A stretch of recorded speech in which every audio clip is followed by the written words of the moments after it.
तो आज हम लोग पढ़ने वाले हैं फॉर्म हैंडलिंग के बारे में। और ये लास्ट टॉपिक होने वाला है आपका रिएक्ट जेएस का।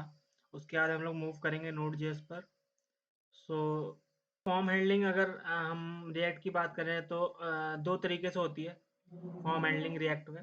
एक होती है कंट्रोल्ड कंपोनेंट के थ्रू और एक होती है अनकंट्रोल्ड कंपोनेंट के थ्रू। सो अगर आप लोग जो है इसको अगर सर्च भी करेंगे तो दो तरीके से होती है। यहाँ पर देखिए चैट जीपीटी पे अगर आप सर्च करोगे तो यहाँ पर देखिए हैंडलिंग फॉर्म्स इन रिएक्ट। तो यहाँ पे दो टाइप से बता रहा है। पहला पहला क्या होता है, कंट्रोल्ड कंपोनेंट्स के थ्रू होता है पहला। देखिए यहाँ पे लिखा है controlled components. React uses controlled components to manage form state. This means form elements like input text area and select maintain their state in the component state and update based on user input. तो यहाँ पे देखिए एक नाम आ रहा है state का, तो स्टेट हम लोग पढ़ चुके हैं। तो स्टेट क्या है, एक वेरिएबल है सिंपली।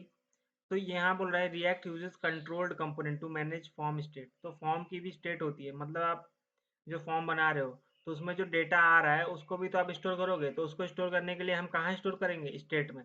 पहले कहाँ यूज़ करते थे, वेरिएबल बनाते थे। लेकिन अब वो काम नहीं करना, क्योंकि रिएक्ट में हम लोग काम कर रहे हैं तो हम लोग को फॉर्म की जो डेटा है उसको भी कहाँ स्टोर करना है, स्टेट में। और React uses controlled components to manage form state. तो कंट्रोल कंपोनेंट्स को यूज करके ये स्टेट को मैनेज करता है। तो कंट्रोल कंपोनेंट्स क्या होते हैं, this means form elements like input text area and select tag maintain their state in the component state and update based on user input. So इसका मतलब ये बोल रहा है कि आप जो है कंट्रोल कंपोनेंट्स का मतलब ये है कि जब आप देखिए टेक्स्ट फील्ड या इनपुट फील्ड जो भी है, जब उसमें आप एंटर करते हो कोई भी चीज़, तो जैसे उसमें चेंज होता है तो उसी टाइम जो है आपका स्टेट अपडेट हो जाता है। मतलब वो स्टेट अपडेट हो जाए ऐसा कोड लिखना है आपको।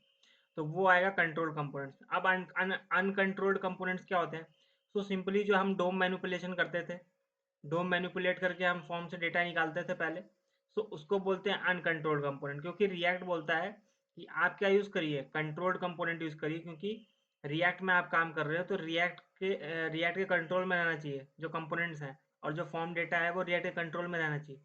वही चीज़ अगर आप अनकंट्रोल्ड कंपोनेंट्स की बात करें तो देखिए हमने एक बार अभी पिछली क्लास में ही बात की थी कि यहाँ पर तो डोम मैनिपुलेशन करने नहीं देते रिएक्ट वाले। तो हम लोग कैसे कर पाएंगे, जो अनकंट्रोल कंपोनेंट्स वाला जो फॉर्मेट है यहाँ पर देखिए वो कैसे कर पाएंगे। यहाँ पर देखिए कंट्रोल्ड कंपोनेंट्स हैं ये, और यहाँ पर अनकंट्रोल्ड। तो uncontrolled components allow form elements to maintain their own state. React still tracks their values but does not control them directly via state updates. तो यहाँ पर बोल रहा है कि अनकंट्रोल कंपोनेंट अलाउ करता है फॉर्म एलिमेंट को कि वो अपना स्टेट मेंटेन करें, लेकिन रिएक्ट इसको ट्रैक करता है लेकिन कंट्रोल नहीं करता डायरेक्टली। तो इसमें क्या होता है, डोम मैनिपुलेशन होती है। अब यहाँ पे तो डोम होता नहीं, यहाँ वर्चुअल डोम होता है। तो यहाँ हमने पढ़ा था अभी पिछले क्लास में यूज रेफ हुक पढ़ा था। यूज रेफ हुक आप लोगों ने पढ़ा था ना, जहाँ पे आप लोग डोम को मैनिपुलेट कर रहे थे। रेफ की वैल्यू को रेफ डॉट करेंट करके फिर उसके बाद उसमें स्टाइल लगा रहे थे। तो वो सब चीज़ क्या कर रहे थे, वो हम क्या कर रहे थे, कंट्रोल कर रहे थे किसके थ्रू, रेफ के थ्रू। यहाँ पर देखिए लिखा हुआ है refs are typically use to access their current values when needed. So यहाँ पर रेफ का यूज करते हैं, रेफ जो हुक होता है यूज रेफ हुक। सो उससे भी हम कंट्रोल कर सकते हैं कंपोनेंट्स को। तो अगर उससे करते हैं तो उसको बोलते हैं अनकंट्रोल। तो ये इंटरव्यू में आपसे पूछा जा सकता है क्वेश्चन कि कैसे करना है, समझ रहे हैं आप लोग। तो ये चीज़ है कुछ।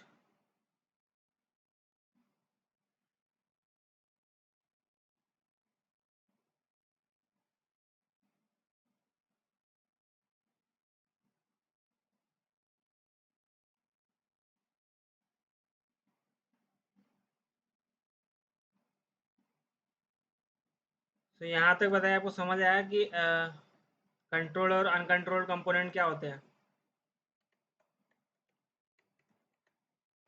अनकंट्रोल्ड कंपोनेंट्स,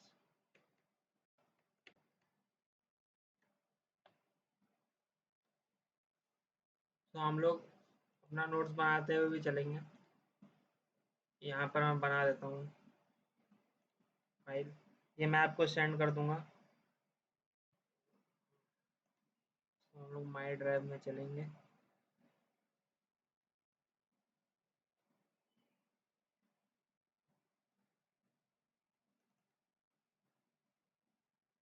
रिएक्ट जेएस यहाँ पर बना लेते हैं form handling.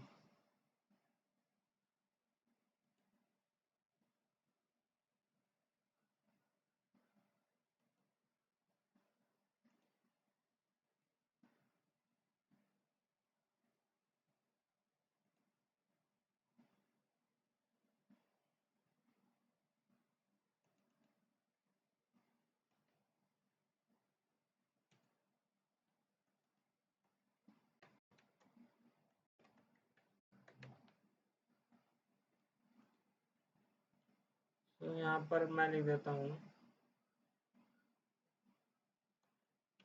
Form handling in React JS is done in 2 ways।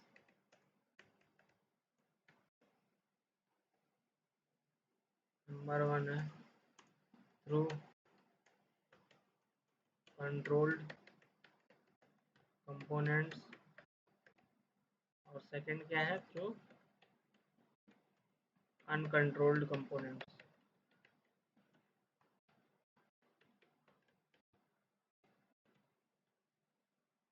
तो फॉर्म हैंडलिंग दो तरीके से होती है।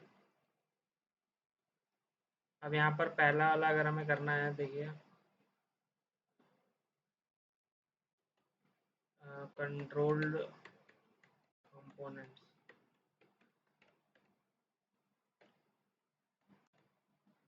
in this type of form handling, the states are tracked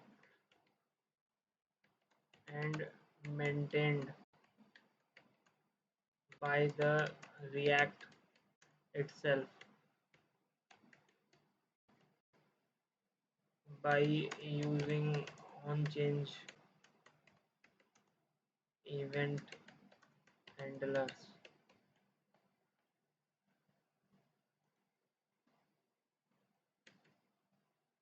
और वही अगर हम कंट्रोल्ड कंपोनेंट्स की बात करते हैं, अनकंट्रोल्ड कंपोनेंट्स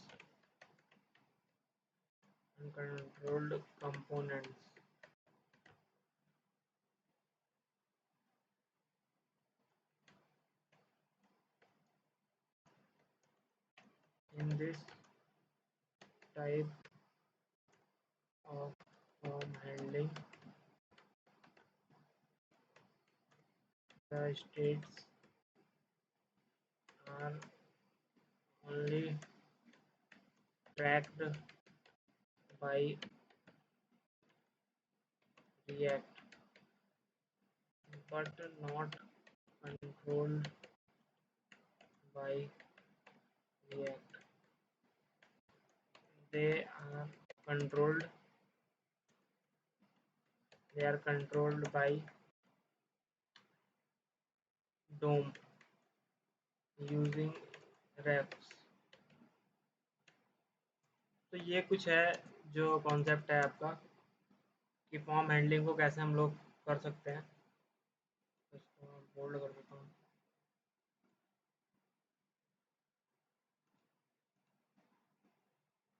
तो अब हम लोग क्या करेंगे कि अपना एक एप्लीकेशन बनाएंगे और उसमें फॉर्म हैंडलिंग को यूज़ करके देखेंगे कैसे कर सकते हैं। तो उसके लिए चलिए हम लोग चलते हैं अपने फोल्डर पर, desktop, web development training, practice, react JS के अंदर चलेंगे और यहाँ पर क्या करेंगे,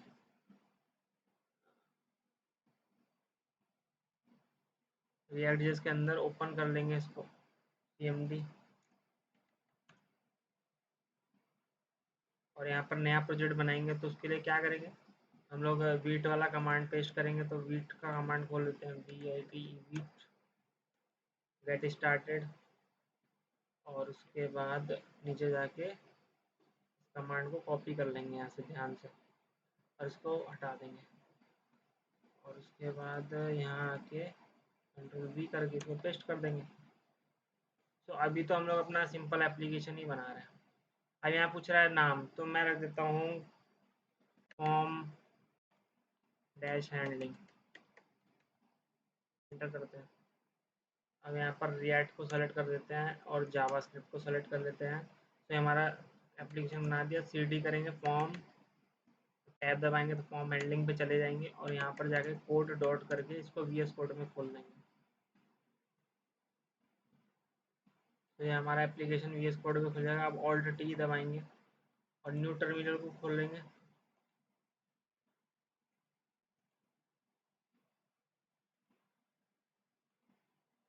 यहाँ पर इसको ऊपर करते हैं और यहाँ पर लिखेंगे npm इंस्टॉल, ताकि ये सारे हमारे डिपेंडेंसीज को इंस्टॉल कर दें।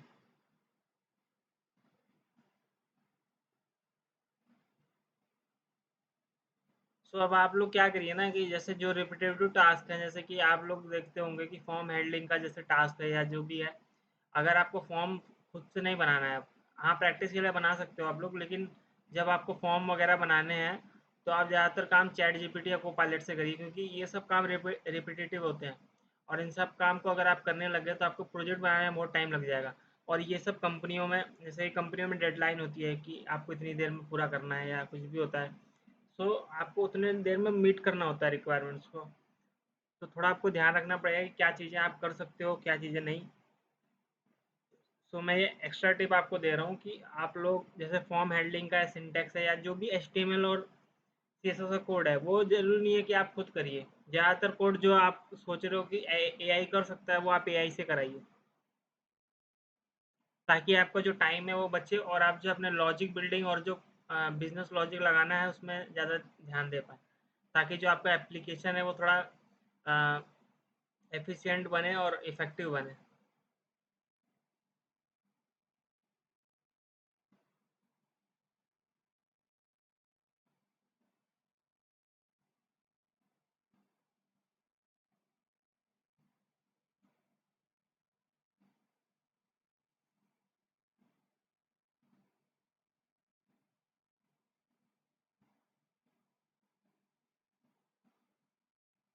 देखिए हमारा पैकेज इंस्टॉल हो गए हैं।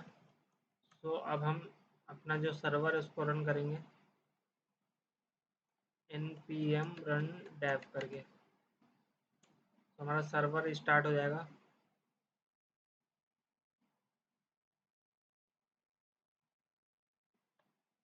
और कंट्रोल क्लिक करके हम इसको ओपन कर लेंगे। तो हमारा जो एप्लीकेशन है वो रन हो गया है। अब मुझे यहाँ पर ये नहीं चाहिए, मुझे अपना फॉर्म दिखाना है, तो मैं इसको सबको हटाना चाहूँगा। तो उसके लिए हम लोग चलते हैं ऐप डॉट जेएसएक्स में, क्योंकि ये जो कोड है वो ऐप डॉट जेएसएक्स में ही रहता है। तो यहाँ पर चलेंगे और ऐप डॉट जेएसएक्स में चलेंगे।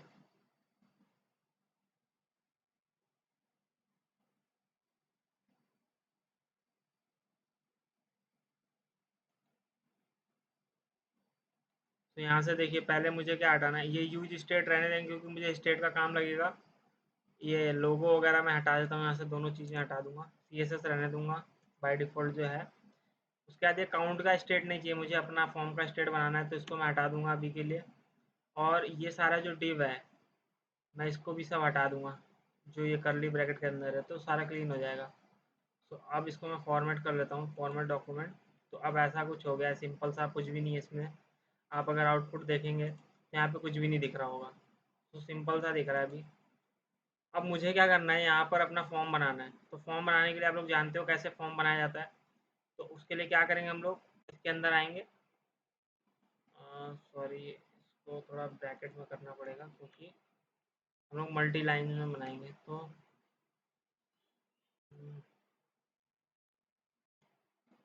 और इसको भी मैं खोल लेता हूँ। तो देखिए अब इसके अंदर हम लोग क्या करेंगे, फॉर्म टैग बनाएंगे।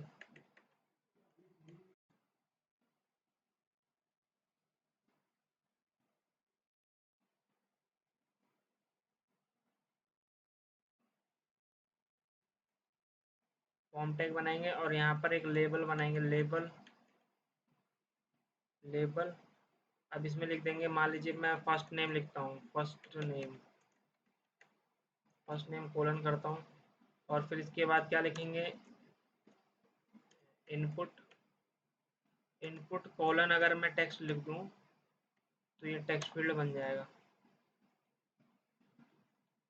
तो एक चीज़ होता है कि जब आप यहाँ लेबल पे फॉर लिखते हो, फॉर, तो उसमें, sorry, label for equals to ये करते हो, और यहाँ पर मैं एक देता हूँ, जैसे फर्स्ट नेम दे दिया मैंने, फर्स्ट नेम, और इसी नाम का मैं यहाँ पे अगर आईडी दे दूँ, तो ये इस पे जब मैं लेबल पे क्लिक करूँगा ना, तो ये हाईलाइट हो जाता है।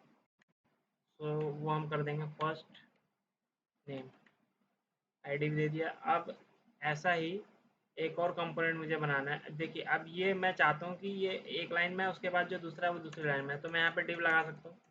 डिव से क्या होगा, ये ब्लॉक एलिमेंट हो जाएगा, तो ये एक लाइन में आएगा।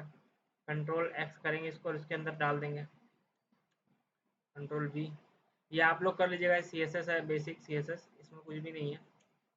और इसी के जैसा मैं एक और कंपोनेंट बना लूँगा, इसी को कॉपी कर लेता हूँ यहाँ से, कंट्रोल सी और कंट्रोल वी। तो दूसरा बन जाएगा। अब इसमें क्या, लास्ट नेम, लास्ट नेम रहेगा, तो आप लास्ट नेम डाल दीजिएगा, लास्ट नेम, और यहाँ पर भी लास्ट नेम डाल देंगे। फिर यहाँ पर भी मुझे लास्ट नेम डालना पड़ेगा, LAST, लास्ट नेम। उसको सेव करते हैं और देखते हैं चल के कैसा दिख रहा है फॉर्म हमारा। तो देखिए अभी ऐसा कुछ दिख रहा है form, first name, last name.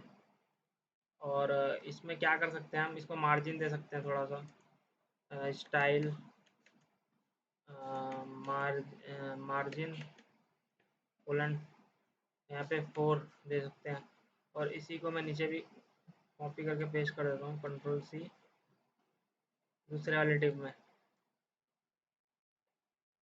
Save करते हैं। तो ये हमारा जो है कुछ थोड़ा ऊपर नीचे से मार्जिन आ जाएगा। अब वही चीज़ मैं क्या कर सकता हूँ, ये जो स्टाइल मार्जिन है इसको कंट्रोल सी करते हैं। और क्या, अभी देखिए यहाँ पर स्पेस नहीं आ रहा बीच में, तो मैं क्या कर सकता हूँ, इनपुट पे दे सकता हूँ, इनपुट पे भी दे सकता हूँ, लेबल पे भी दे सकता हूँ। तो कंट्रोल वी करते हैं यहाँ पे, और यहाँ पर 2 का दे देता हूँ ताकि इसके अंदर कम रहे। और यहाँ पर भी दे सकते हैं 2 का, 2 का सेव करेंगे अगर, तो देखिए ऊपर वाले में अब हल्का सा स्पेसिंग आ गया होगा, लेकिन नीचे वाले में भी डालना पड़ेगा। तो यही चीज़ मैं यहाँ नीचे भी कर लेता हूँ, यहाँ पर भी 2 कर लेंगे और यहाँ पर भी 2 कर लेंगे।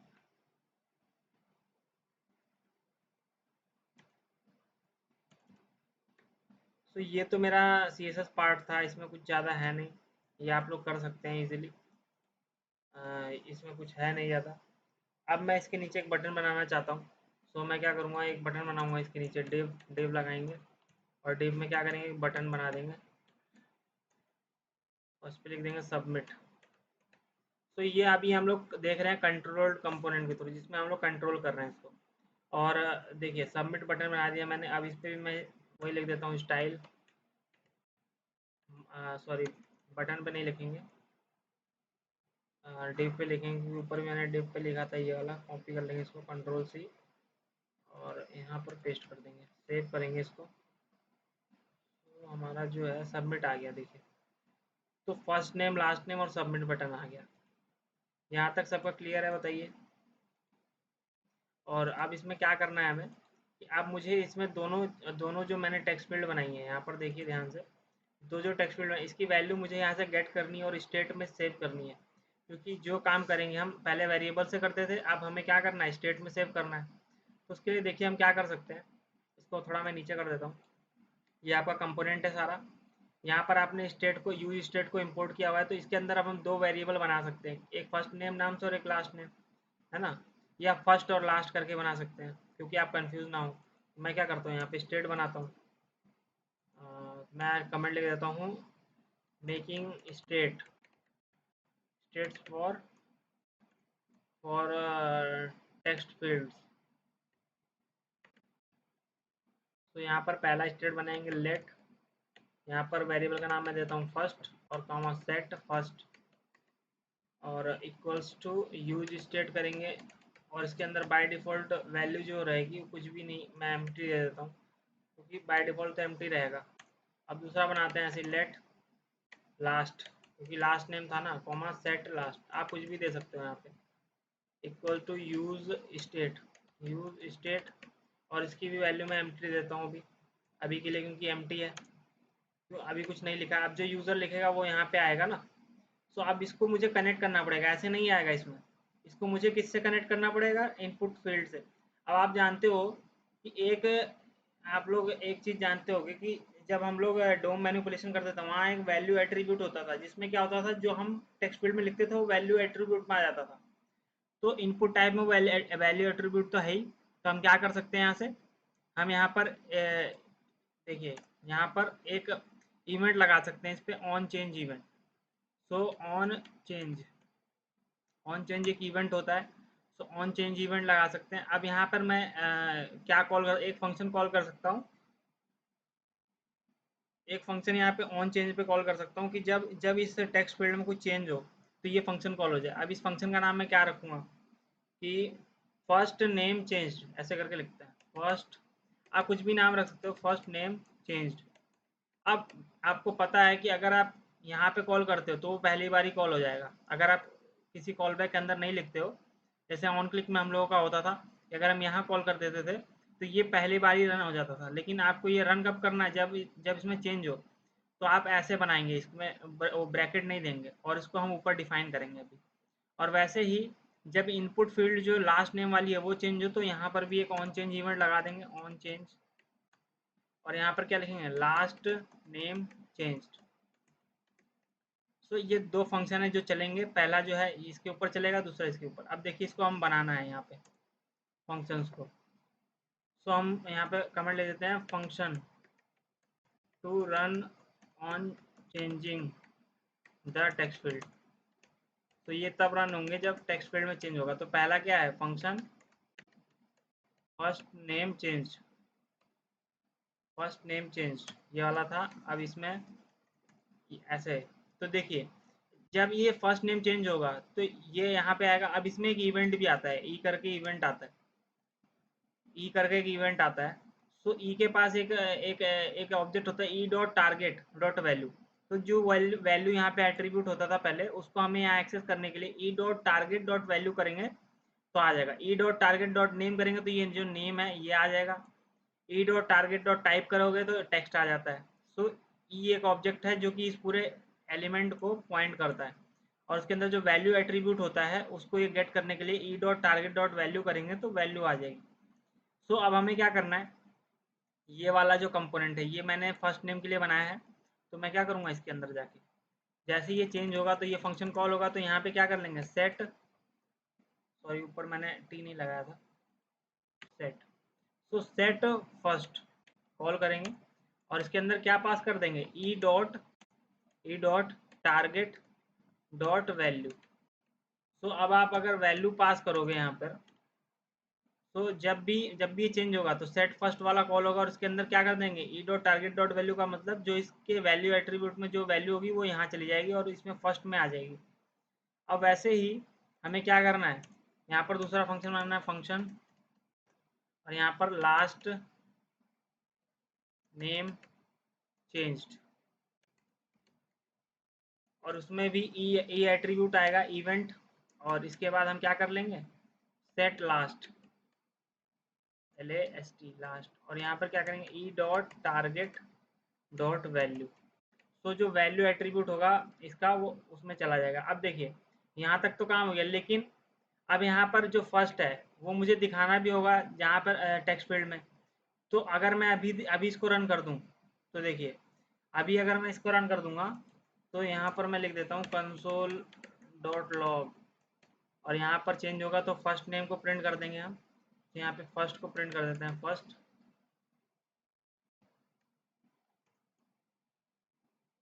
और ऐसे ही जब यहाँ पर नीचे चेंज होगा, कंट्रोल C करके यहाँ पर भी हम लास्ट को प्रिंट कर देते हैं, लास्ट।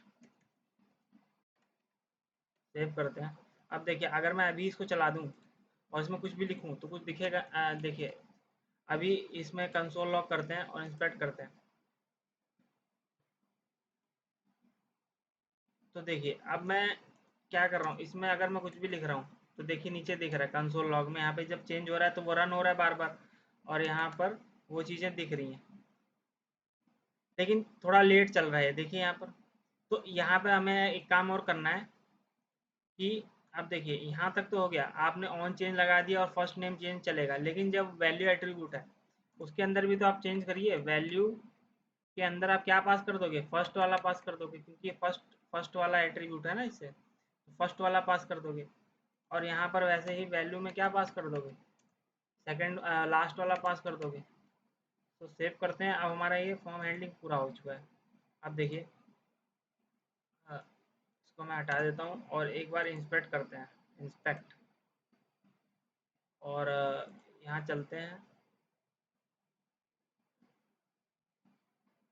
यहाँ पर इसको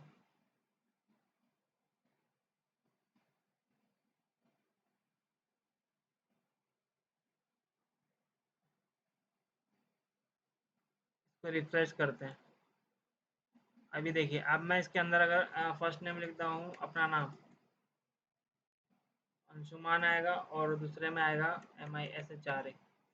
और मैं चाहता हूँ जब इस पर क्लिक करूँ तो ये दोनों वैल्यूज आ जाएं। तो मैं क्या करूँगा, मैं जो बटन बनाया मैंने इसके ऊपर भी एक ऑन क्लिक इवेंट लगाऊंगा। ऑन क्लिक, ये ऑन क्लिक के ऊपर चलेगा। और यहाँ पर क्या कर देंगे, हैंडल क्लिक, हैंडल क्लिक में मेथड बना दूंगा एक। और इस हैंडल क्लिक को यहाँ नीचे बना लेंगे, इसके नीचे फंक्शन हैंडल क्लिक। और यहाँ पर मुझे इवेंट इसमें भी आता है, लेकिन मुझे लेने की ज़रूरत नहीं, क्योंकि मुझे यहाँ पे किसी में डालना नहीं है इवेंट को। तो यहाँ पे क्या कर देंगे, हैंडल क्लिक आया। अब हैंडल क्लिक को मैंने यहाँ बना लिया। अब इसमें क्या करेंगे, जैसे ही ये सबमिट बटन पे कोई क्लिक करे तो यहाँ पे क्या हो जाए, अलर्ट। अलर्ट में क्या आ जाए, यहाँ पे आ जाए, अलर्ट में आ जाए यहाँ पर। मैं टेम्पलेट लगाता हूँ, टेम्पलेट लिटरल, और यहाँ पर डॉलर करता हूँ और यहाँ पर लिख देता हूँ पहले पहला स्टेट। पहला स्टेट क्या है, फर्स्ट, और फिर स्पेस, फिर डॉलर, डॉलर, फिर यहाँ पर लास्ट। तो फर्स्ट और लास्ट में जो वैल्यू होगी वो आ जाएगी। सेव करते हैं इसको और हम लोग चलते हैं। एक बार देखिए यहाँ पर। अब मैं अगर यहाँ पर अभी क्या करूँ, देखिए अभी इसको क्लीन कर देता हूँ। मैंने नाम डाल रखा है, मैं सबमिट पे क्लिक करता हूँ, देखिए ऊपर आ रहा है पूरा नाम अलर्ट में। और फिर ये स्टेट रिफ्रेश भी हो जा रही है। तो उसके लिए क्या कर सकते हो आप, जब ये स्टेट पूरी रिफ्रेश ना हो, ये जो ये फिर से हट गया, तो उसके लिए आप क्या कर सकते हो, यहाँ पे ई, इसमें एंट्री एक एट्रीब्यूट आता है ई। और यहाँ पर क्या कर सकते हैं हम, ई डॉट प्रिवेंट डिफ़ॉल्ट, और ऐसे कर सकते हैं। सेव करेंगे और एक बार फिर से चल के देखते हैं। तो रिफ्रेश करते हैं इसको और यहाँ पर अपना नाम डालते हैं। तो यहाँ पर अपना नाम डालते हैं और सबमिट करते हैं। तो ये आया। अब इसको हम क्लिक करते हैं। तो देखिए अब नहीं हुआ। अब देखिए अब रिफ्रेश नहीं हुआ, क्योंकि मैंने ई डॉट प्रिवेंट डिफ़ॉल्ट कर दिया है। प्रिवेंट डिफ़ॉल्ट मतलब कि जो फॉर्म हैंडलिंग का जो बेसिक क्राइटेरिया होता है वो क्या होता है, ये सर्वर पे भेजता है डेटा को, तो यहाँ पर इसको रिफ्रेश कर देता है फॉर्म को फिर से। तो वो अभी नहीं किया, क्योंकि मैंने यहाँ पर रोक दिया कि आप फॉर्म को रिफ्रेश मत करिए इससे, ई डॉट प्रिवेंट डिफ़ॉल्ट। तो ये चीज़ है कुछ, ये मैं फॉर्मेट कर देता हूँ इसको और आपको दे देता हूँ। सेव करते हैं, app dot JSX file, control A control C।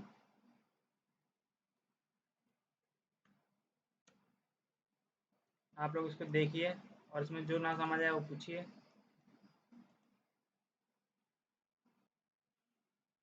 मैंने आपको प्रोग्राम भेज दिया है, उसको क्या करिएगा आप लोग, ऐप डॉट जेएसएक्स में पेस्ट कर लीजिएगा सारा हटा के, और उसमें देख लीजिए क्या क्या हुआ है, कैसे कैसे किया है मैंने।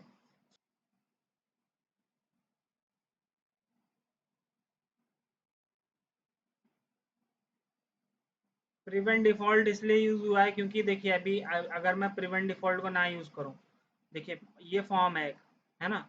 तो फॉर्म पे क्या होता है, फॉर्म का काम क्या, मेन काम होता है इसका, डिफ़ॉल्ट डिफ़ॉल्ट बिहेवियर क्या होता है। डिफ़ॉल्ट बिहेवियर होता है जैसे ही आप बटन पे क्लिक करो तो ये सबमिट कर दे रिक्वेस्ट, कहाँ पे, सर्वर पे।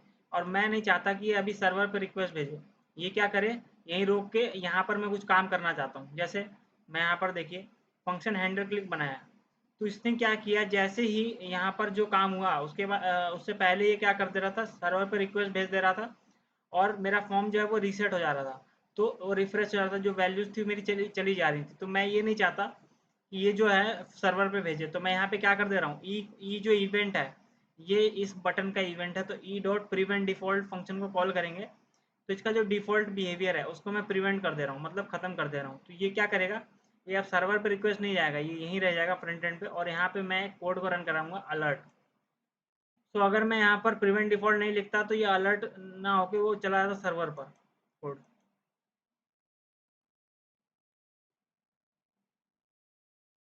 तो प्रिवेंट डिफ़ॉल्ट इसीलिए यूज़ होता है।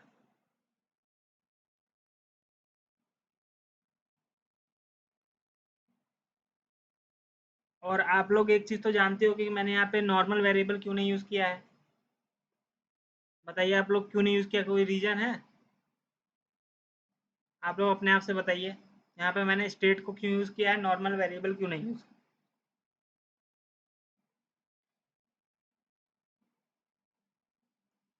पता है तो बताइए, अगर नहीं पता तो बोल दीजिए नहीं पता।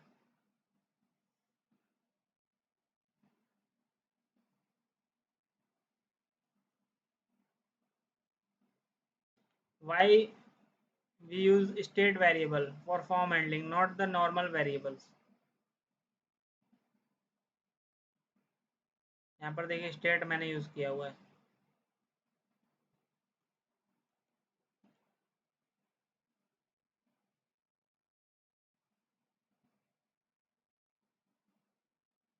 अब ये जो मेरे पास स्टेट है, इसमें मेरे पास क्या है, एक फर्स्ट है और एक लास्ट है, दो डेटा है। अब हम इसको चाहें तो भेज सकते हैं कहाँ पे, सर्वर पे। कैसे भेज सकते हैं, मैं यहाँ पे ना लगाऊं ये सेट फर्स्ट, मैं क्या करूँ यहाँ पे एक ये जो मैंने हैंडल क्लिक वाला फंक्शन बनाया है, इसके अंदर मैं क्या कर सकता हूँ, गेट रिक्वेस्ट पोस्ट रिक्वेस्ट, मैंने आपको बताया ना फेच एपीआई का यूज़। तो आप फेच एपीआई में भेज सकते हो ना, फेच एपीआई के थ्रू इस डेटा को। क्योंकि फेच एपीआई में एक बॉडी होता है, बॉडी में क्या भेज सकते हो, डेटा भेज सकते हो।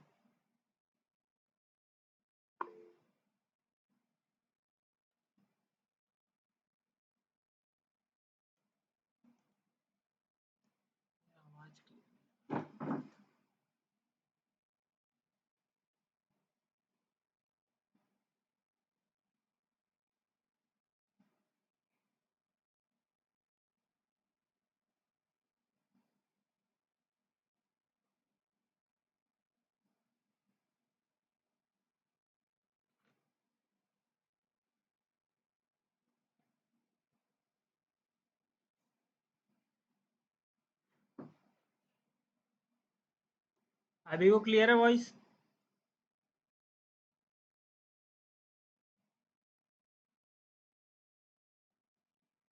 अभी वॉइस क्लियर है आप लोगों को? मैं क्वेश्चन पूछता हूँ आपसे, why we don't use normal variables for form handling?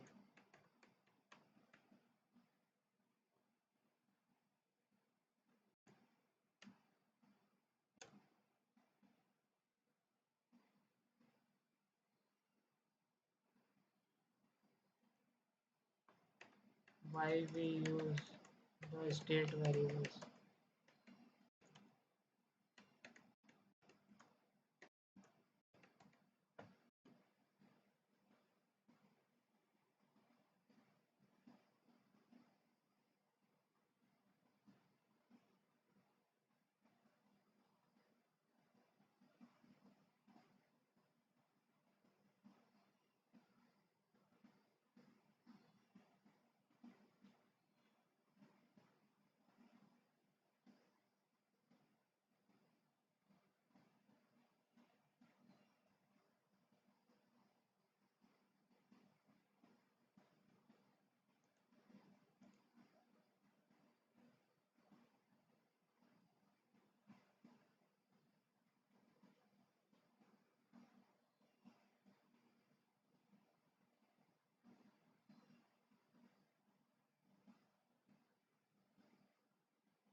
यहाँ तक क्लियर है आप लोगों को? बताइए, आगे बढ़ें आप।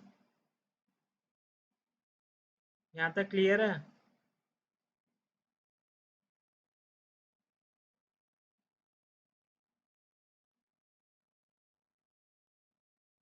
ये एग्जांपल में आप इसको मैं कंट्रोल ए कंट्रोल सी करके आपके उस पर डाल देता हूँ।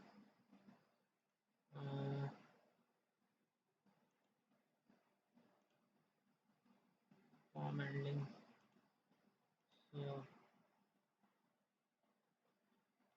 example using controlled components, example using controlled components।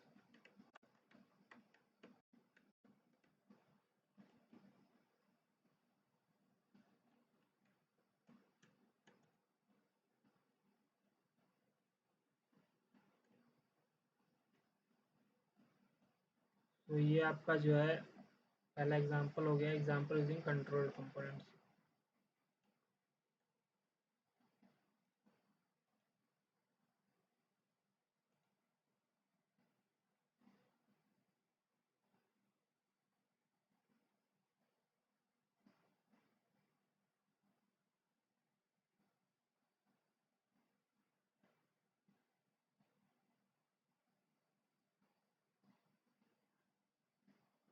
हाँ बिल्कुल सही बोला आपने, अपडेशन के कारण, क्योंकि जो स्टेट वेरिएबल होता है वो अपडेट नहीं वो रेंडर होता है, री रेंडर होते टाइम अपडेट होता है। लेकिन जो नॉर्मल वेरिएबल होता है वो अपडेट नहीं होता है, वो उसकी वैल्यू को अपडेट नहीं करते हैं।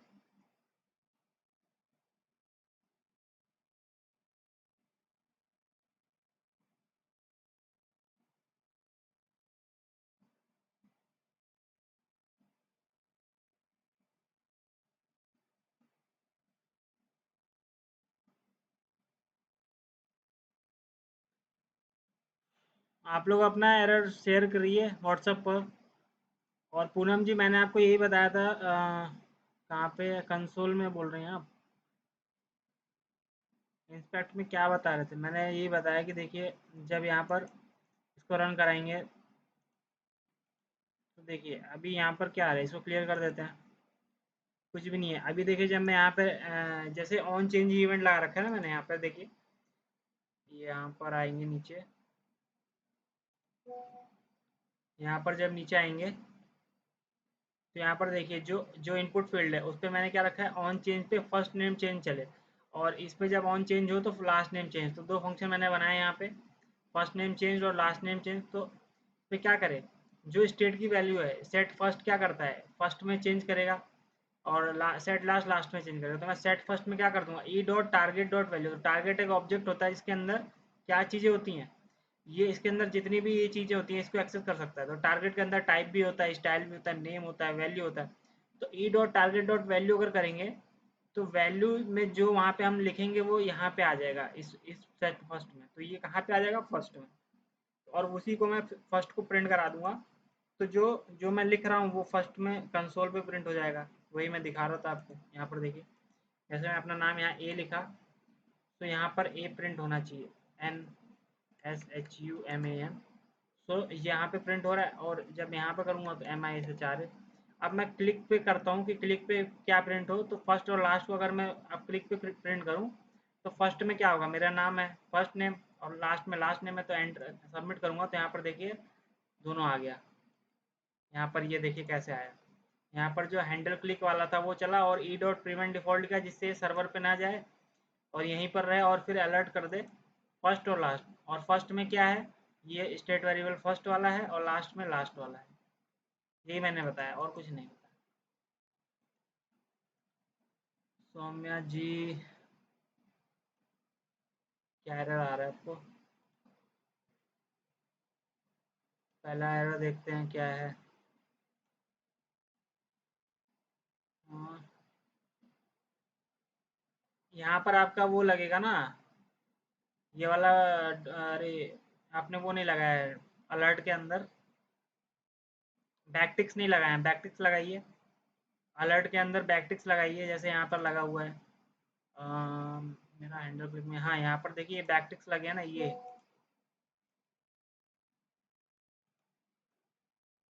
हो गया ना?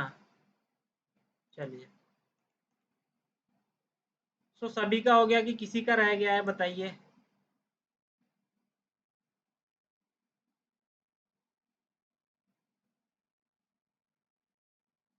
अनुष्का जी, आपका क्या एरर था? अनुष्का जी का एरर आ रहा था ये। आपका प्रिंट तो हो रहा है ऊपर। Handle click is not defined. Handle की स्पेलिंग गलत होगी आपकी, लेकिन तब भी आपका रन तो हो रहा है।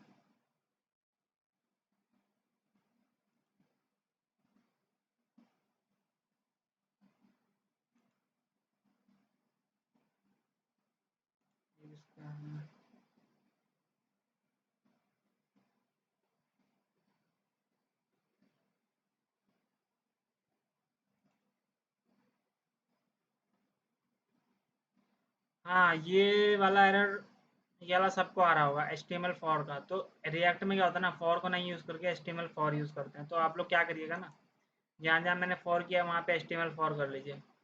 एक यहाँ पर किया लेबल में, और यहाँ पर कैमल कैसे रहेगा, HTML फॉर, F बड़ा रहेगा। तो जहाँ पे मैंने फॉर किया वहाँ पे आप HTML फॉर कर सकते हैं। तो ये एरर चला जाएगा। ये एरर नहीं, एक वार्निंग है। सेव करते हैं। और तो इसमें कुछ एरर नहीं आ रहा होगा आपको। सबमिट करिए, सबमिट करके रन करा के देखिए आ रहा है कि नहीं एरर। चलिए अब आगे बढ़ते हैं। अब इसी को मुझे क्या करना है कि अनकंट्रोल्ड कंपोनेंट का यूज़ करके देखना है। हाँ जी, पूनम मौर्य जी बोलिए।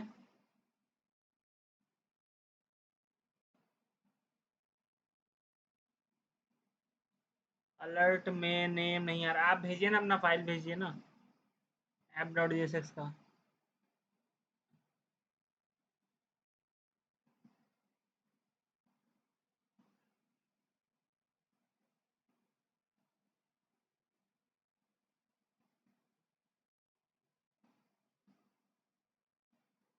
पूनम जी अपना फाइल भेजिए, तो फिर मैं बताऊँ आपको क्या एरर आ रहा है आपके में। चलिए देख लेते हैं आपका फाइल। आपने app.jsx का यूज स्टेट किया, let first set first, let set last किया, यहाँ तक सही है। Function to run on changing that function first name changed e, set first e dot target dot value होता है। यहाँ पे आपने कोमा क्यों लगाया हुआ है, यहाँ पे ई डॉट टारगेट डॉट वैल्यू है सेट फर्स्ट में, और वैसे यहाँ पर भी सेट लास्ट में भी ई डॉट टारगेट डॉट वैल्यू, काम कोमा क्यों लगा दिया आपने। और क्या है, handle click E dot prevent default alert first last, backticks लगाए हैं, बैकटिक्स लगाए हैं ना ये, या सिंगल कोलन है। वो सिंगल सिंगल वाला मत लगाइएगा, बैकटिक लगाइएगा, क्योंकि ये टेम्पलेट लिटरल बैकटिक से काम करता है। और तो सब सही लग रहा है मुझे। यहाँ पर चेंज करिए, ई डॉट डॉट है यहाँ पर, ये कॉमा नहीं है, e dot target dot value है, e dot target dot value है।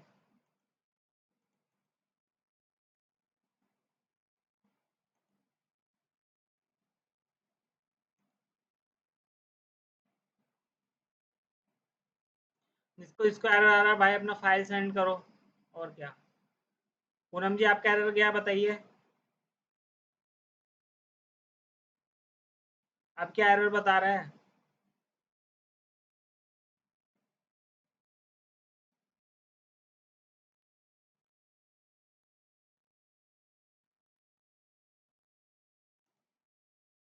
और इसमें क्या एरर आ रहा है भाई। अलर्ट में आप जो है यहाँ पर बैक टिक लगाइए, यहाँ पर सिंगल कोट नहीं लगेगा, ये सिंगल कोट है, या सिंगल कोट नहीं है। आप स्क्रीनशॉट भेजिए एक बार अपनी फाइल का। ऐसा पता नहीं लग रहा, इसमें चेंज हो जाता है ना, आउटपुट भी चेंज कर देते हैं लोग। स्क्रीनशॉट भेजिए आप, क्या एरर आ रहा है।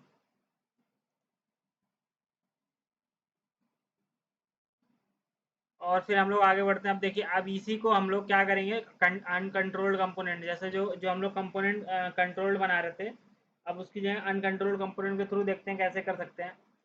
तो उसके लिए हमें क्या करना पड़ेगा, यूज रेफ का हुक का यूज करना पड़ेगा। तो यूज स्टेट को हटा के यूज रेफ का यूज करना पड़ेगा। देखिए यहाँ पर किया हुआ था इन्होंने, चैट जीपीटी पे जो मैंने आपको एग्जांपल दिखाया था, यहाँ पर देखिए। इन्होंने यूज स्टेट यूज किया है और अनकंट्रोल्ड में देखिए इस यूज स्टेट का यूज नहीं करके यूज रेफ हुक यूज किया है और वहाँ पे यूज रेफ का यूज करके बनाया है पास यूजर नेम रेफ और पासवर्ड रेफ।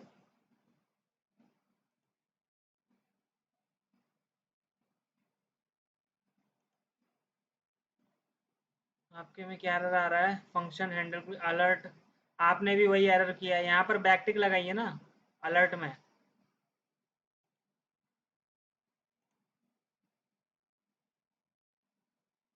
यहाँ पर एरर आ रहा है, यहाँ पर बैकटिक लगेगा। बैकटिक ऊपर होता है एस्केप के नीचे वाला बटन अलर्ट में।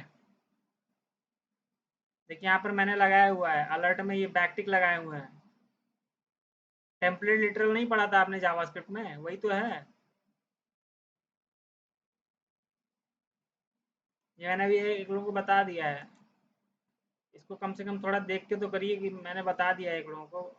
वही एरर आपको भी आ रहा है, तो इसको थोड़ा सॉल्व कर लीजिए। इसमें यहीं पे एरर है और यहाँ पर बैकटिक लगेगा बस, और कोई एरर नहीं है। हाँ तो चलते हैं।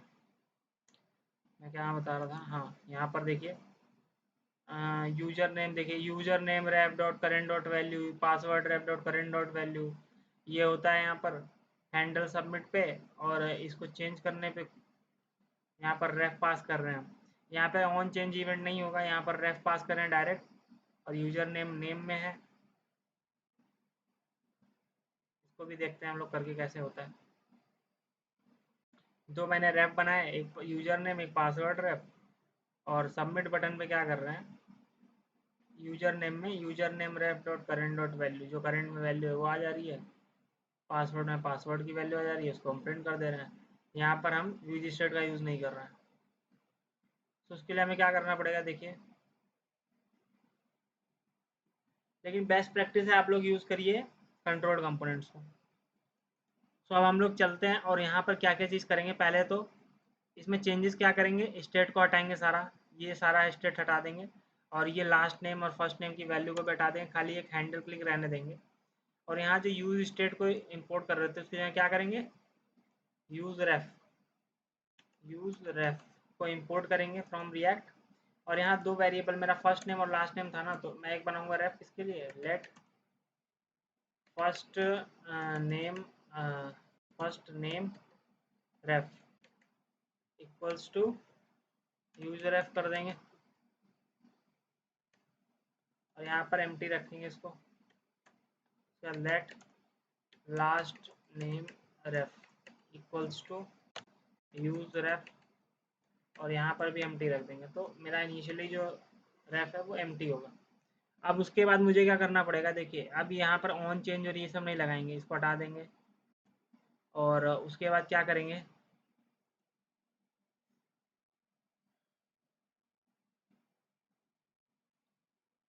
वैल्यू को भी हटा देंगे यहाँ से। जब स्टेट है नहीं तो वैल्यू कहाँ से लगेगी। यहाँ पर क्या करेंगे, यहाँ पर देखिए एक रेफ रेफ एट्रीब्यूट होता है ना, रेफ लगाएंगे और इसमें क्या कर लेंगे, ये लास्ट नेम रेफ था तो लास्ट नेम रेफ को लगाएंगे यहाँ पर। और नहीं, ये फर्स्ट नेम था शायद, हाँ। तो यहाँ पर फर्स्ट फर्स्ट नेम रेफ। और नीचे वाले में क्या करेंगे, यहाँ पर भी वैल्यू को हटा देंगे ऑन चेंज को, इसके यहाँ क्या कर देंगे, रेफ को लगा देंगे। और यहाँ पर करेंगे लास्ट नेम रेफ, सेव कर देंगे। और ये ऑन क्लिक पे हैंडल क्लिक चलेगा ही। अब मैं हैंडल क्लिक पे क्या करूँगा, ई डॉट प्रिवेंट डिफॉल्ट तो सही है। अब यहाँ पर क्या करेंगे, ऐसे फर्स्ट और लास्ट में लिख सकते हैं। ये है फर्स्ट नेम रेफ और लास्ट नेम रेफ, इसमें एक करंट ऑब्जेक्ट होता है तो हम लोग वही करेंगे। यहाँ पर क्या लिख देंगे अंदर, first first name ref dot current dot value. तो करंट जो वैल्यू होगी वो आ जाएगी इसमें। यहाँ पर भी देखिए वैसे ही किया हुआ है। और फिर हम क्या कर सकते हैं, यहाँ पर last name ref dot current dot value. तो हमारे पास दोनों में वैल्यूज़ आ जाएंगी। और उसको सेव करते हैं और यहाँ पर चल के देखते हैं। अब देखिए बार बार नहीं चलेगा, यहाँ पर इसको रिफ्रेश कर देते हैं। अब यहाँ पर चलते हैं और यहाँ पर लिखते हैं अपना नाम। देखिए यहाँ पे कुछ भी नहीं, क्योंकि मैंने ये चेंज वाला हटा दिया है, सब दोनों कर दिया। और उसका सबमिट करते हैं तो देखिए मेरा नाम आ रहा है फिर से। ये मैंने किसकी मदद से किया, यूजर एफ की मदद से। फिर से करता हूँ, फिर से नाम आ रहा है, और ये रिफ्रेश क्यों नहीं हो रहा, क्योंकि मैंने यहाँ पे ई डॉट प्रिवेंट डिफॉल्ट लगा रखा है। तो ये वाला मैं आपको भेज देता हूँ कोड। और हम लोग क्या कर लेते हैं, इसको मैं क्या कर देता हूँ, यहाँ पर भी डाल देता हूँ form handling using form example of form handling using uncontrolled components.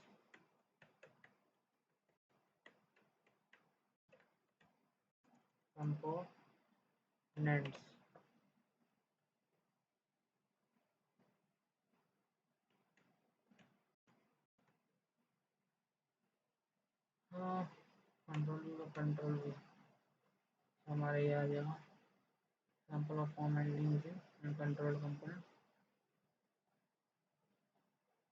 तो दो चीज़ें यहाँ पर हो चुकी हैं आपकी।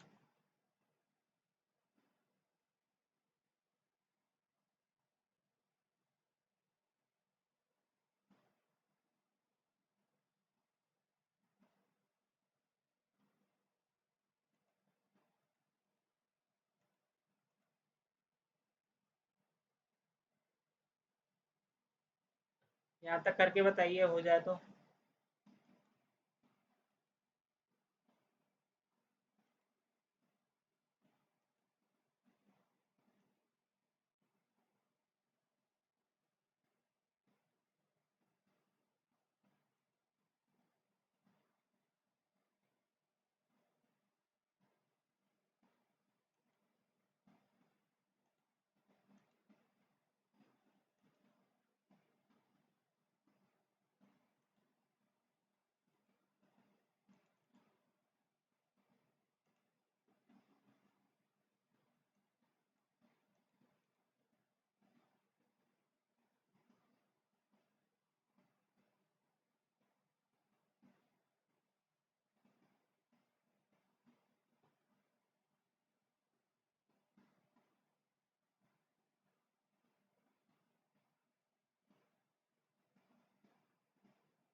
अब देखिए यहाँ पर जो मैं अलर्ट में अभी ये प्रिंट करा रहा हूँ दोनों वैल्यूज।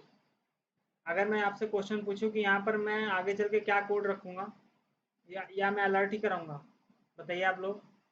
यहाँ पर मुझे कौन सा कोड रखना चाहिए अब आगे चल के। मैं यहाँ जहाँ अलर्ट करा रहा हूँ, अलर्ट थोड़ी कराता रहूँगा हर समय। मैं तो अभी आपको एग्जांपल दिखा रहा था, इसलिए मैं अलर्ट करके दिखा रहा था कि ये वैल्यू आ गई है यहाँ पे फर्स्ट नेम रैप में और लास्ट नेम रैप में। अब मुझे यहाँ पे क्या कोड लिखना पड़ेगा जब हैंडल क्लिक को हैंडल करेंगे? तो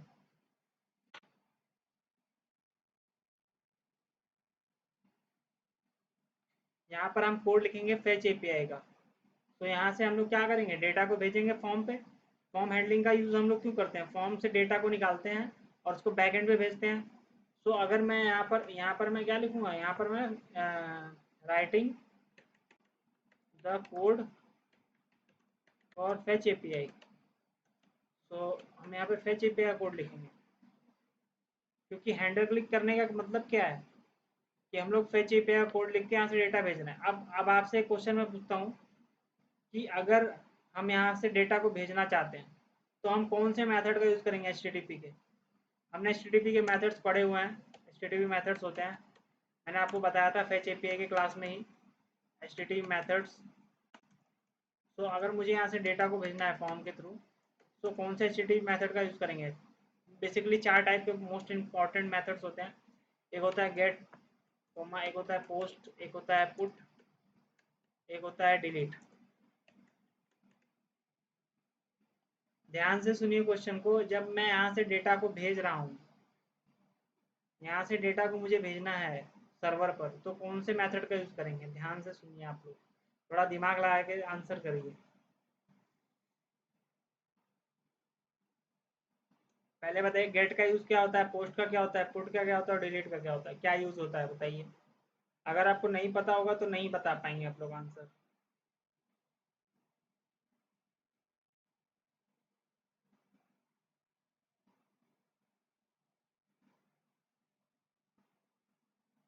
क्रड ऑपरेशन आप लोगों ने सुना होगा। क्रड ऑपरेशन से मैंने आपको बताया था, क्रड ऑपरेशन।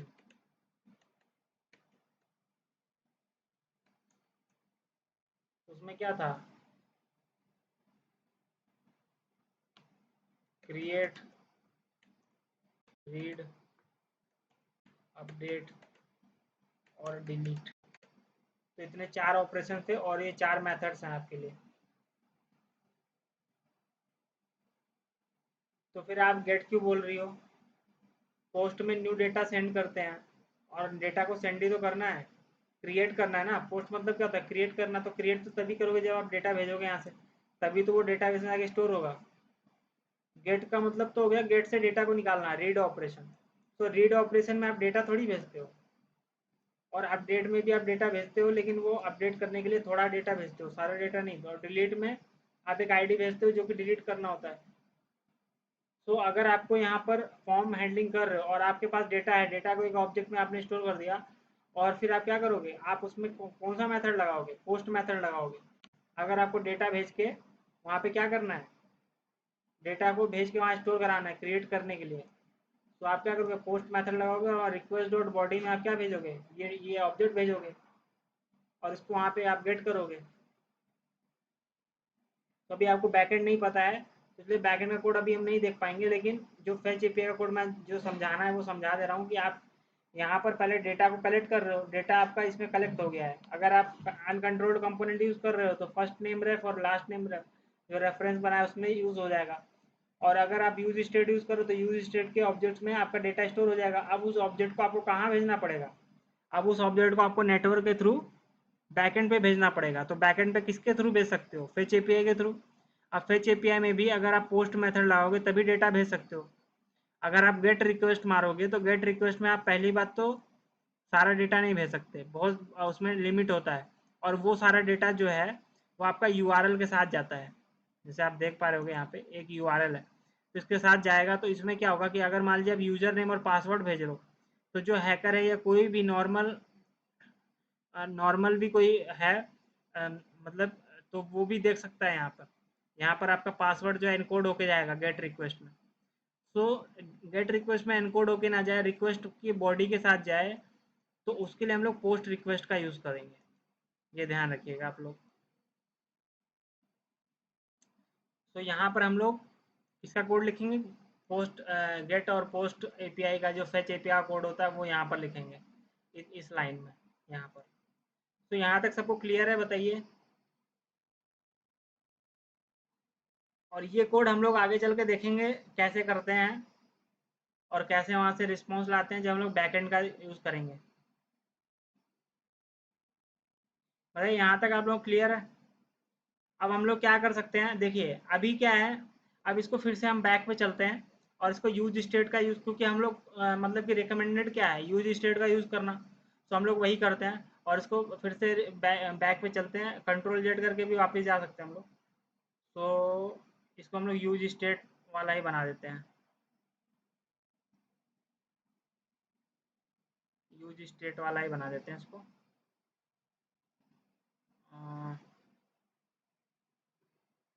सॉरी, ये तो मैंने हटा ही दिया सारा, कंट्रोल यू नो कंट्रोल। तो मैं फिर से बना देता हूँ, मैंने हटा दिया सारा। तो अब मैं इसका यूज़ ना करके मैं डायरेक्टली चैट जीपीटी के थ्रू बना लूँगा ताकि मुझे कम टाइम लगे। तो हम क्या कर सकते हैं, यहाँ पर चलते हैं और यहाँ लिखते हैं create a form for me in JSX component where I have two fields named first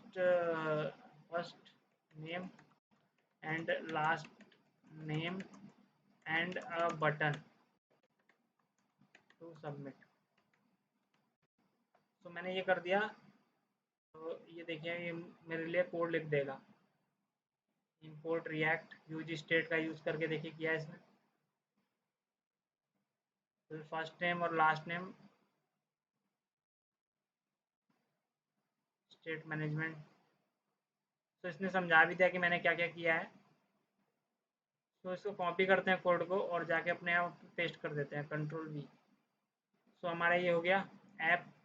अब देखिए यहाँ पर ये तो हो गया, इसको सेव करते हैं और एक बार चल के आउटपुट देखते हैं तो कैसा दिख रहा है ये।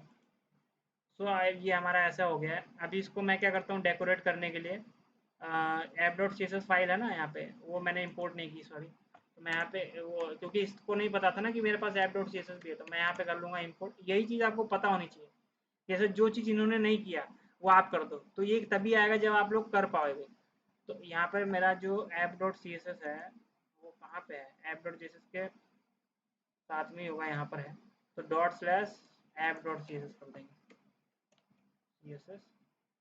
मेरा सी एस एस भी लिंक हो जाएगा, तो ये अब बीच में आ जाना चाहिए, देखिए बीच में आ गया। और मैं इसको रिफ्रेश कर देता हूँ। तो देखिए अब इसमें थोड़ा चेंज किया हुआ है, देखिए हम लोग पहले यूज स्टेट का यूज़ करके बना रहे थे। तो यहाँ पर थोड़ा ध्यान दीजिए, यहाँ पर इन्होंने थोड़ा सिंटेक्स चेंज कर दिया है। क्या कर दिया है कि इन्होंने एक ऑब्जेक्ट ही बना दिया है डायरेक्ट, क्योंकि फॉर्म डेटा करके भी बना सकते, हम अलग से स्टेट बना रहे थे, एक फर्स्ट नेम का और एक लास्ट नेम का, और उसमें यूज स्टेट करके बाय डिफ़ॉल्ट वैल्यूज डाल देते। लेकिन आप उसमें क्या कर सकते हो, ऐसे भी कर सकते हो। अब ऐसे कैसे कर सकते हो, मान लीजिए आप एक फॉर्म डेटा नाम का एक ऑब्जेक्ट ही बना दो और उसके अंदर की डाल दो फर्स्ट नेम लास्ट नेम, क्योंकि अब वो तरीका क्या है, उसमें आपको बार बार कई स्टेट्स बनाने पड़ जाएंगे। लेकिन आपको जैसे कि एक ही ऑब्जेक्ट में अगर डालना है तो आप ऐसे डाल सकते हो। कैसे, देखिए मैं फिर से इसको लिख देता हूँ। आपको क्या करना है, एक ऑब्जेक्ट बनाना है फॉर्म डेटा नाम का, और यहाँ पर देख लीजिए कितनी फील्ड्स हैं। जैसे एक है ये फर्स्ट नेम, और एक है यहाँ पे लास्ट नेम। और इसमें एक चीज़ आप ध्यान दीजिए, नेम नेम एट्रीब्यूट में जो वैल्यू है उसी नाम से आप की रखिए। समझ पा रहे हैं, ताकि मैं गेट कर सकूँ उसको। देखिए अभी मैं आपको पता लगेगा कैसे करते हैं। सो नेम में फर्स्ट नेम है तो यही स्पेलिंग रखिए, और नेम में लास्ट नेम है तो यही स्पेलिंग रखिए, कोई और स्पेलिंग मत रखिए। तो यहाँ पर ध्यान दीजिए, मैं क्या करूँगा कि यूज स्टेट का यूज़ करके यहाँ पे वेरिएबल बनाऊंगा। तो कैसे बनाएंगे, कॉन्स्ट। अब इसका जो ऑब्जेक्ट का नाम क्या रखेंगे, फॉर्म डेटा। तो इसका मतलब क्या है कि फॉर्म का पूरे फॉर्म का डेटा, और यहाँ पे एक इसको चेंज करने के लिए set form data equals to use state का यूज़ करेंगे। अब यूज स्टेट में आप लोग जब देखिए आप लोग यहाँ पे वैल्यू पास कर सकते हो। अभी ये ऑब्जेक्ट है तो मैं यहाँ पे ऑब्जेक्ट डालूंगा। ऑब्जेक्ट में इनिशियल वैल्यू मुझे देना होगा, तो इनिशियल में मैं फॉर्म डेटा के अंदर क्या एक ऑब्जेक्ट रहेगा, उसके अंदर दो दो कीज़ रहेंगी। अब दोनों कीज़ का नाम क्या है, देखिए मैंने क्या कर दिया है, जो नेम की वैल्यू होगी वही रखेंगे, फर्स्ट नेम और लास्ट नेम। तो ऐसे ही रख देंगे की का नाम, यहाँ पे first name colon, first name colon, और इसको एम्प्टी कर देंगे, और कोमा, फिर यहाँ पे एक की बनाएंगे लास्ट नेम कोलन, और इसको ऐसे एम्प्टी कर देंगे। सो मेरे पास दो कीज बन गई, ऑब्जेक्ट में दो कीज हैं, फर्स्ट नेम लास्ट नेम। तो अभी इनिशियली इसमें कुछ भी नहीं है क्योंकि अभी मैंने कुछ डेटा डाला नहीं है। अब इस पर क्या करेंगे, देखिए यहाँ पर इन्होंने वही चीज़ लिखी जो हमने लगी थी, वैल्यू इज इक्वल टू। अब वैल्यू में देखिए एक चेंज हो गया यहाँ पे। पहले क्या करते हम डायरेक्ट फर्स्ट नेम डाल रहे थे क्योंकि हम लोग अलग रख रहे थे। अभी यहाँ पे ये ऑब्जेक्ट के अंदर फर्स्ट नेम है, तो आप क्या करोगे, ऑब्जेक्ट के अंदर अगर की को हमें एक्सेस करना है तो क्या करना पड़ता है, ये ऑब्जेक्ट है form data dot first name, form data dot last name. तो यहाँ पे क्या करेंगे, वैल्यू में क्या कर देंगे, form data dot first name, और ऑन चेंज पे हैंडल चेंज, एक ही या फंक्शन चल रहा है, देखिए एक ही फंक्शन से हम दोनों को अपडेट कर दे रहे हैं। पहले हमें बार बार एक एक फंक्शन बनाना पड़ रहा था, तो हम ये कैसे करते हैं ये भी अभी देखेंगे। तो देखिए हैंडल चेंज इस पे भी चला, हैंडल चेंज इस पे भी चला, दोनों जो चेंज हो रहे हैं उस पर एक ही इवेंट हम चला रहे हैं, एक ही फंक्शन चला रहे हैं। और उसके बाद हैंडल सबमिट चला रहे हैं, उस पर भी देखिए इवेंट डॉट प्रिवेंट डिफॉल्ट, उसके बाद हम फॉर्म डेटा को प्रिंट कर दे रहे हैं, कंसोल लॉग फॉर्म डेटा, मतलब बटन पे क्लिक करेंगे तो फॉर्म डेटा प्रिंट हो जाएगा। और सेट फॉर्म डेटा में फर्स्ट स्टेप, और फिर क्लियर कर देगा इसको, clear after form after submission if needed. तो पहले ये फॉर्म डेटा को प्रिंट करेगा, उसके बाद क्या कर देगा, उसकी वैल्यू क्लियर कर देगा, तो फॉर्म क्लियर हो जाएगा। तो इसको हम लोग पहले देखते हैं कैसे करना है। तो यहाँ पर देखिए आउटपुट कैसे आ रहा है, देखिए अब वही जो चीज़ मैंने की थी वो ये करेगा, लेकिन ये ऑब्जेक्ट का यूज़ करके करेगा। तो देखिए अभी रिफ्रेश करते हैं, कुछ भी नहीं है। यहाँ मैं लिखता हूँ अंशुमान, ये मेरा फर्स्ट में जाएगा फर्स्ट नेम, और ये मेरा लास्ट नेम में जाएगा। और देखिए सबमिट जैसे करेंगे तो ऑब्जेक्ट प्रिंट करेगा, और फिर इसकी वैल्यू को जब यहाँ पर देखिए पहले ऑब्जेक्ट प्रिंट किया और उसके बाद इसकी वैल्यू फिर से एम्प्टी कर दी, तो यहाँ पर कुछ भी नहीं दिखेगा, देखिए खाली हो जाएगा। जैसे सबमिट किया तो देखिए यहाँ से सब हटकर खाली हो गया, और यहाँ पर ऑब्जेक्ट प्रिंट हो गया। अब इस ये जो फॉर्म डेटा प्रिंट हुआ इसके अंदर दो कीज़ हैं और वैल्यूज़ हैं, फर्स्ट नेम और लास्ट नेम। इसमें क्या गया, ये दोनों चला गया मेरा डेटा। तो आप ऐसे भी कर सकते हो, ये जो है रिकमेंडेड तरीका है, क्योंकि अब आप लोग बार बार क्या कर सकते हो, बार बार इसमें क्या करना है, देखिए अब बार बार आप स्टेट बनाओ फिर फंक्शन बनाओ अलग अलग, तो कितना कोड हो जाएगा। तो आप देखिए यहाँ पर एक ही स्टेट बनाया, उसके अंदर आपने दोनों कीज रख दी। अब इसको आपको चेंज करना है, तो उसके लिए क्या किया, हैंडल चेंज, यहाँ पे इवेंट आता है। अब आपको पता है, मैंने आपको बताया था इवेंट में ई डॉट टारगेट डॉट वैल्यू होता है और एक नेम होता है। तो आप यहाँ पे देखिए डिस्ट्रक्चरिंग कर रहा है, यहाँ पे देखिए डिस्ट्रक्चरिंग कर रहा है, ये इस पे ध्यान दीजिए। हैंडल चेंज किया, हैंडल चेंज में इवेंट आया, इवेंट डॉट टारगेट किया, यहाँ पे डॉट वैल्यू नहीं किया। अगर डॉट वैल्यू करते तो वैल्यू रिटर्न करता, event dot target dot name करते तो नेम रिटर्न करता। तो मुझे क्या चाहिए, नेम और वैल्यू, दो ही चीज़ चाहिए। तो इवेंट डॉट टारगेट किया और वहाँ से डिस्ट्रक्चर कर लिया नेम और वैल्यू को, तो नेम में नेम आ गया और वैल्यू में वैल्यू आ गई। नेम का मतलब क्या है, नेम ये है फर्स्ट नेम, और वैल्यू का मतलब क्या है, ये वैल्यू। तो फर्स्ट नेम नेम में आ गया, और वैल्यू में जो मैंने वहाँ पे लिखा होगा टेक्स्ट फील्ड में वो आ जाएगा। तो यहाँ पर देखिए नेम में फर्स्ट नेम और वैल्यू में जो मैंने अपना नाम लिखा था वो आ गया। तो अब मैंने क्या किया, सेट फॉर्म डेटा, ये जो ऑब्जेक्ट है इसको सेट करेंगे, और इसके अंदर क्या पास कर देंगे, सेट फॉर्म डेटा, यहाँ पे देखिए पास किया है। सेट फॉर्म डेटा में पहले जो फॉर्म डेटा था, यहाँ पर देखिए ऑब्जेक्ट बनाया है, और ऑब्जेक्ट के अंदर पहला क्या किया है, यहाँ पे अपना रेस्ट ऑपरेटर का यूज़ किया है, और फॉर्म डेटा को पहले डाल दिया है। तो फॉर्म डेटा में जो पुराना डेटा होगा वो डल जाएगा, उसके बाद कॉमा करके ये जो नेम आया है, नेम कोलन वैल्यू, तो जो नया वैल्यू होगा वो ओवरराइट कर देगा इसमें।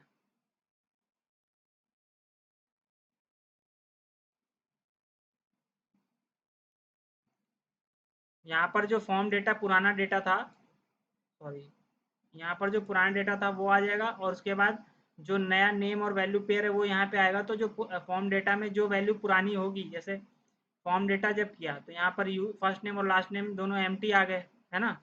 उसके बाद कॉमा किया, और फिर नेम में अगर मान लीजिए फर्स्ट नेम है तो फर्स्ट नेम कोलन, और फिर उसमें मेरा नाम अगर होगा तो ये उसका वैल्यू ओवरराइड कर दे रहा है। तो इससे क्या होगा कि जो वैल्यू आपकी चेंज हो रही है उसको चेंज कर देगा, और जो पुरानी वैल्यू जो सेम है उसको रहने देगा। तो वही चीज़ ये कर रहा है, हैंडल चेंज। और उसके बाद हैंडल सबमिट में कुछ भी नहीं हो रहा है, पहले तो प्रिवेंट डिफॉल्ट कर रहे हैं, उसके बाद फॉर्म डेटा को प्रिंट कर रहे हैं। तो फॉर्म डेटा में जो चेंज वैल्यू होगी वो प्रिंट हो जाएगी, क्योंकि स्टेट में फॉर्म डेटा है। अब इसमें जब आपका जब चेंज करोगे वैल्यू यहाँ से, तो वो चेंज वैल्यू आ जाएगी, तो वो प्रिंट हो जाएगा। और उसके बाद सेट फॉर्म डेटा, फिर हम क्या कर रहे हैं, सेट फॉर्म डेटा, ये वाला जो स्टेट है कॉल कर रहे हैं इसको, और सब में दोनों में एम्प्टी डाल दे रहे हैं।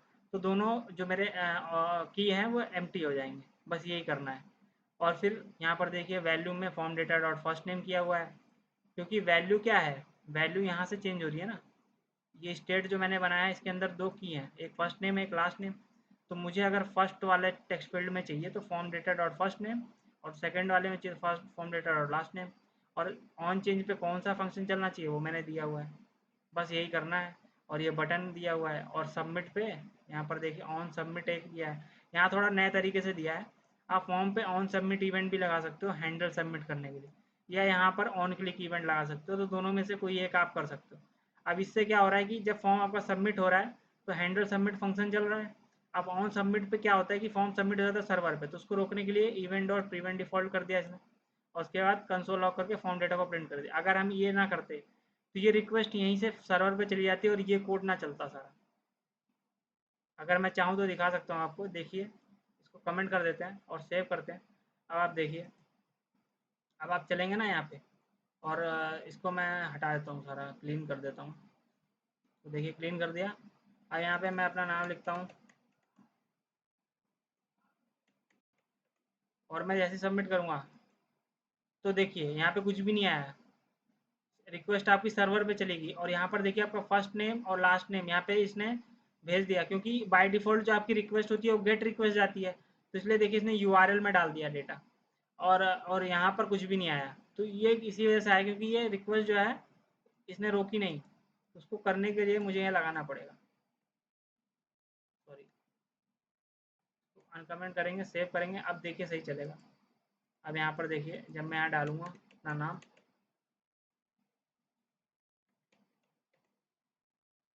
सबमिट करते हैं, तो देखिए अब आ रहा है दोनों चीज़। आप लोग इसको प्रैक्टिस करेंगे तो आपको समझ आ जाएगा, अभी थोड़ा नया लग रहा होगा, तो टेंशन मत लीजिएगा। एक चीज़ बताइए, आपको ये वाला मैंने भेजा है कि नहीं? इसको मैं भेज देता हूँ आपको, ये वाले फंक्शन को, कंट्रोल ए कंट्रोल सी। इसमें क्या है, मैंने ऑब्जेक्ट का यूज़ करके किया है, तो ये वाला बेस्ट तरीका है, इससे आप लोग करिए।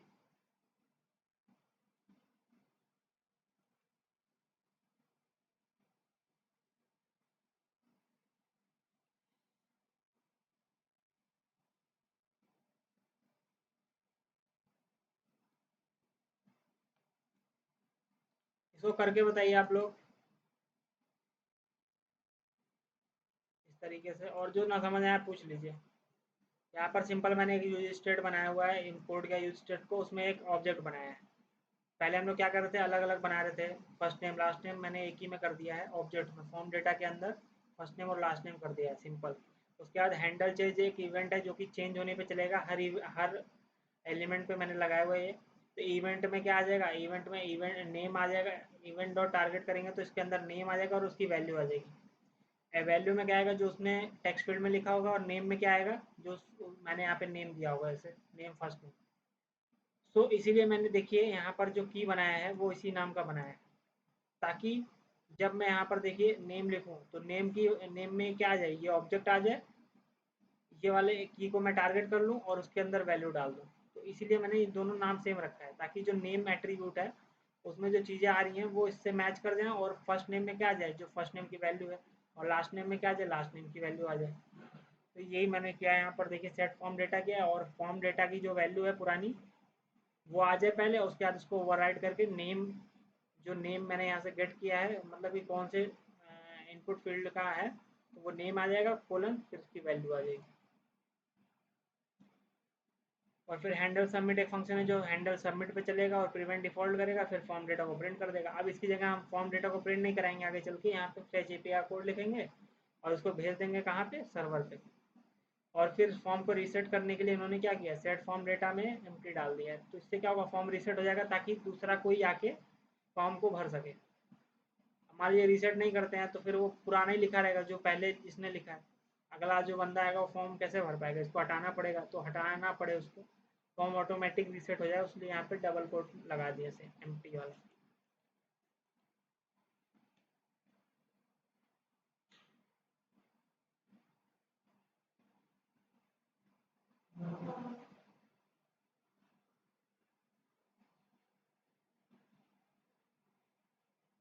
यहाँ तक हो गया, बताइए आप लोग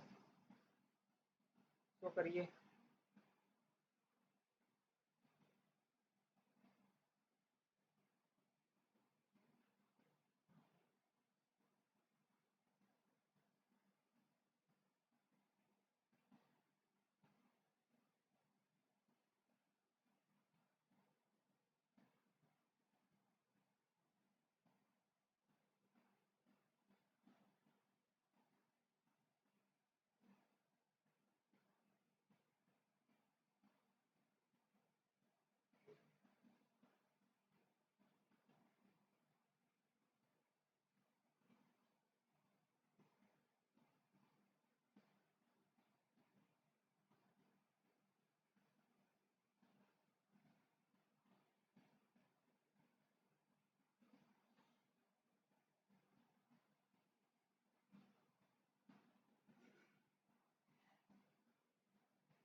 माई फॉर्म कहाँ है?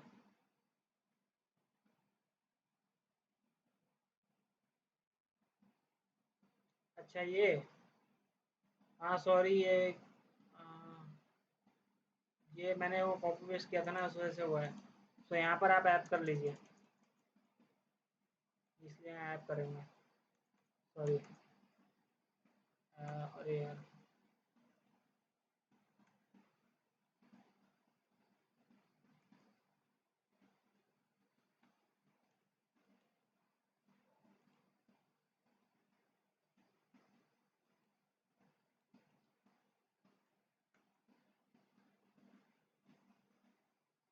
ये ऐप होगा और यहाँ नीचे भी कर लीजिए एक्सपोर्ट डिफॉल्ट ऐप।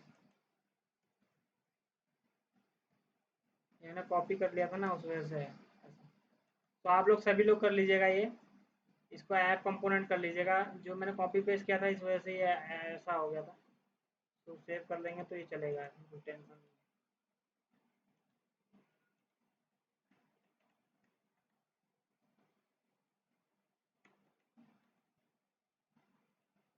यहाँ पे आ रहा है।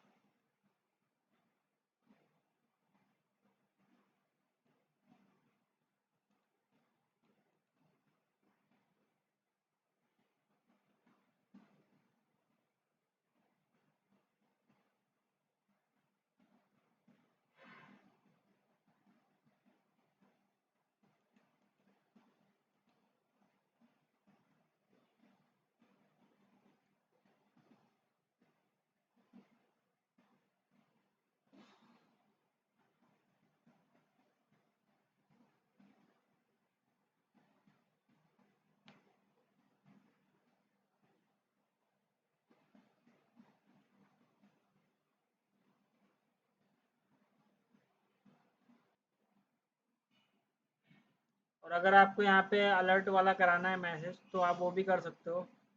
कंसोल लॉग मैंने किया है, यहाँ पे आप अलर्ट भी कर सकते हो, अलर्ट। और यहाँ पर फिर वही टेम्पलेट लिटरल यूज़ करिए आप। और यहाँ पे डॉलर कर दीजिए, डॉलर। यहाँ पर क्या कर सकते हैं आप, फॉर्म डेटा था ना, फॉर्म डेटा डॉट, और उसके अंदर फर्स्ट नेम था, फर्स्ट नेम। तो आपका ये प्रिंट हो जाएगा। उसके बाद डॉलर करिए, फिर form data dot last name. तो सेव कर लीजिए। फिर हम लोग चलेंगे अगर यहाँ पर मैं लिखूँगा, यहाँ पर सबमिट पे क्लिक करेंगे तो यहाँ पर देखिए सबमिट हो जाएगा, और यहाँ प्रिंट हो रहा है। फिर यहाँ पे रिफ्रेश हो जाएगा, सेव हो जाएगा।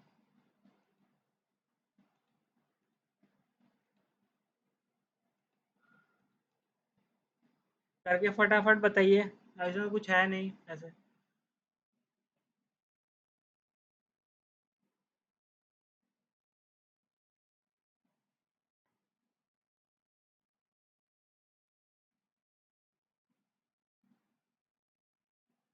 और सभी लोगों का हो गया कि नहीं, कर रहे हैं आप लोग अभी? सो अब ये कॉन्सेप्ट यहीं तक रखते हैं आज। मैं क्या करता हूँ, कल आपके लिए एक एक्स्ट्रा क्लास ले लूँगा। उसमें क्या हम लोग करेंगे कि जो मतलब इसमें एक फेच एपीआई रह गया है। सो फेच एपीआई को हम लोग कैसे यूज़ कर सकते हैं, अभी देखिए आप लोग बैकएंड नहीं सीखा है।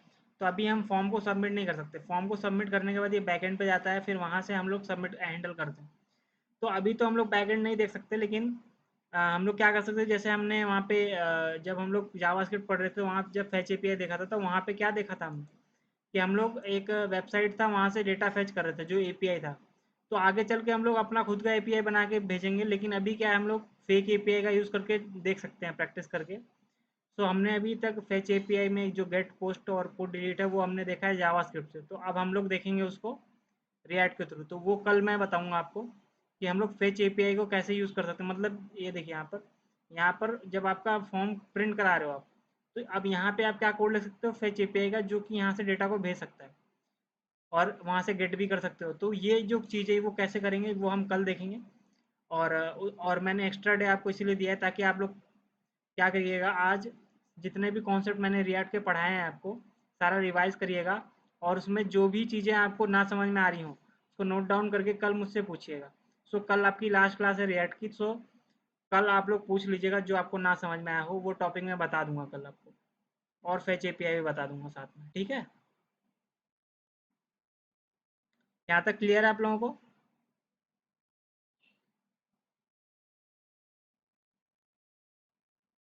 तो इसको थोड़ा आप लोग प्रैक्टिस कर लीजिए, और जो और कॉन्सेप्ट्स हैं रिएक्ट के वो आप उसमें से जो भी डाउट हो नोट डाउन करके रखिएगा, वीडियो एक दो बार फिर देख लीजिए जो पिछली वीडियोस हैं, ताकि आपको जो है डाउट पता चल जाए और वो पूछ लीजिएगा आप कल।